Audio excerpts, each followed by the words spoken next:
go to the center, took a piece of clay, you patted it into a dinosaur egg, threw it on the wheel,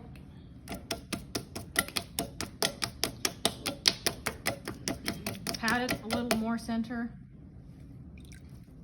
get the whole thing wet, and you're pushing in with your left hand, right? Pushing down with your right hand. Everybody remember this?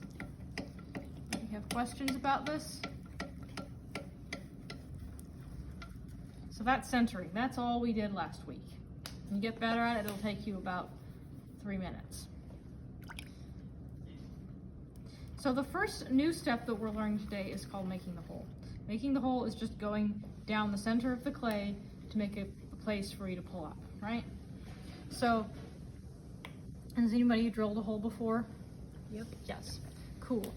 It's one thing I like about Olympic College is people have drilled a hole before. I could teach a class in Seattle and no one has drilled a hole before. Fun fact.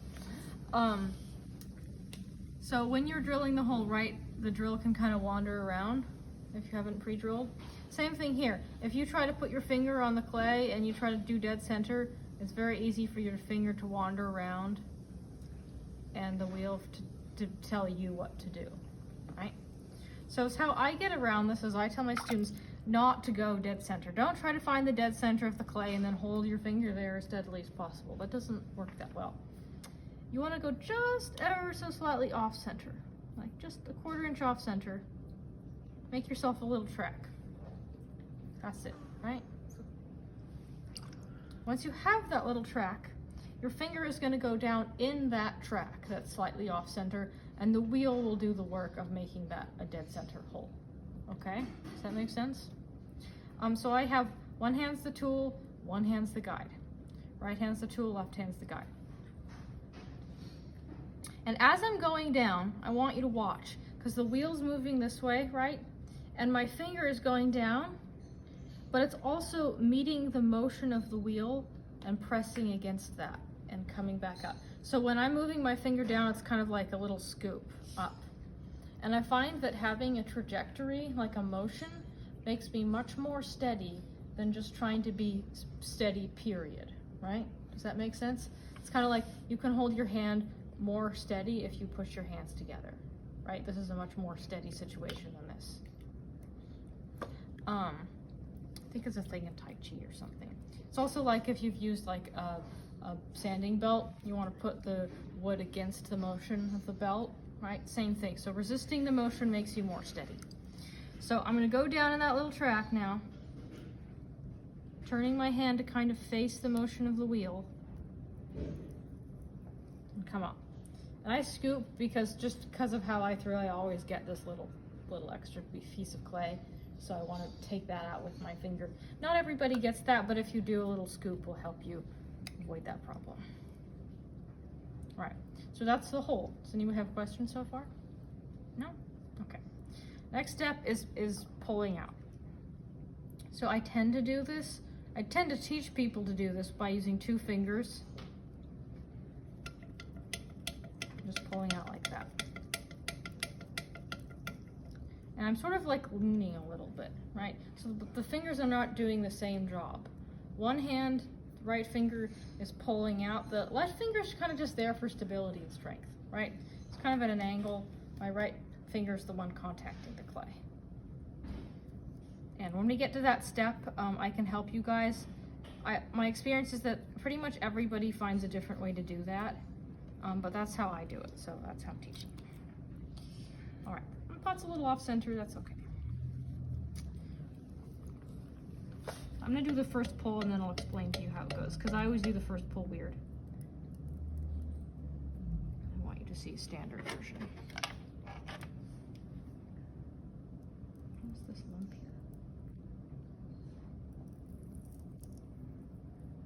here? Are you doing that to release the tension on the rim? Oh no, it's just because there's some unevenness and it's hard to watch what I'm doing if it's uneven. Make it a little bit better. Okay, so how does a pull work? A pull is moving clay from the bottom to the top of the piece, right? It's not just squeezing the clay into shape. And the mistake a lot of beginners make is they just try to press the clay, fingers opposing all the way up, right? So beginner mistake number one is your fingers are across from each other and you're just squeezing the clay, right? You don't want to be squeezing the clay. You want to actually be taking a physical part of the clay all the way up the vessel. So how you do that is you kind of push the clay out, right? I'm gonna make like a bulge here. I'm pushing this clay out with the left fingers, and I'm coming underneath with the right fingers and carrying that bulge to the top. I have like wild air bubbles here, so I might have to do this again. So what this looks like when you're throwing is you're pushing out, right, with the left fingers, coming underneath with the right finger, and you're carrying that bulge all the way up, right? And my fingers are kind of stepped. Right fingers under left fingers, right? Can I see everybody do that? So put your fingers pretty close together. They've got to be pretty close together.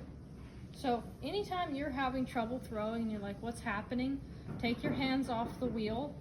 See if your fingers are opposed to each other, like this, or if they're stepped, like this. They should be stepped, right? The other problem people often have is their hands are just like at different places on the pot, right? So they've got to be at the same vertical axis, but they've got to be stepped. Does that make sense? Okay. So how do you do the pull? This pot is really whack. Wacky pots.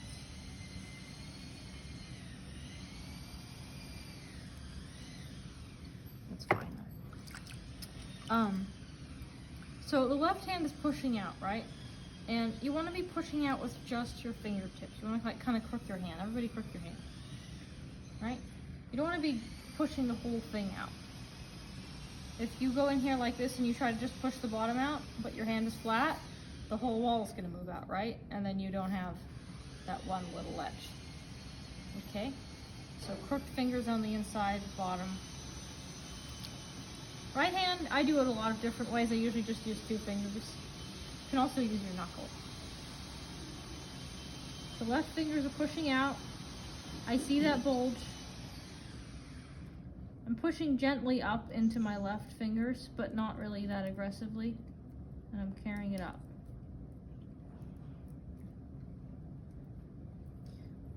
World's worst pot. So I'm going to start again, but does that make sense? Okay. Also, this clay is super duper wet, so you don't have a lot of chances to work with it before it's just gone. How is everybody's understanding of this going? Okay? Okay.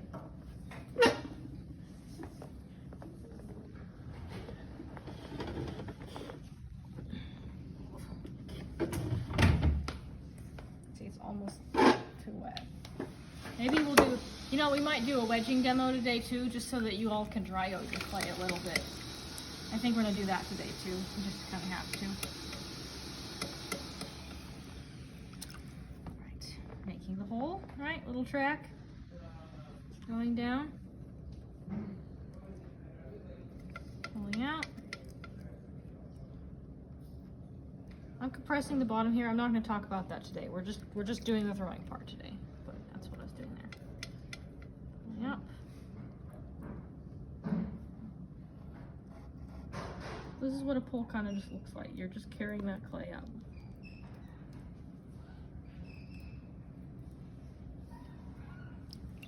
One more time. So crooked fingers, left hand, making that bulge on the inside. Once you see that bulge, you can come in with your right hand.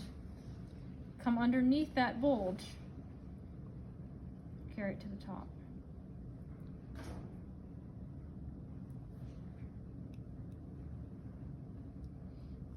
Ta-da.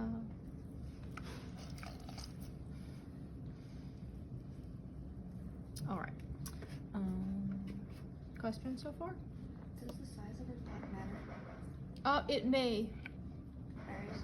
For today, I'm probably not gonna give us a goal. You're just gonna have to practice a bit. I think if everybody can emerge from this class with a cylinder, that would be fabulous. I'm probably gonna have, what I'll have you guys do is just take a picture of your best result from today. Just try to get a cylinder. But it's, next class we're gonna start talking about assignments, but that would be cruel. Cruel and unusual. It must be a 3-foot pot. Yeah, exactly. So are we not working on the coasters today? Second half of class, I might have us do a little surface work on those. It kind of depends. Like if y'all are getting the wheel, maybe. But if it looks like we're gonna need a lot of practice, I'm gonna just stick to this. Okay, but we don't have to have some done. No, Okay. you did what you needed to on the coasters. That's just to show that you can center. Okay. Other questions? Okay. So I'm gonna show you all how to wedge your clay too. You may not do a good job, that's fine. It will just help you be able to dry out your clay a little bit. Because this clay is just so freaking wet and it's got a lot of air bubbles, and so I think it'll help you. Okay. Do you mind stopping that?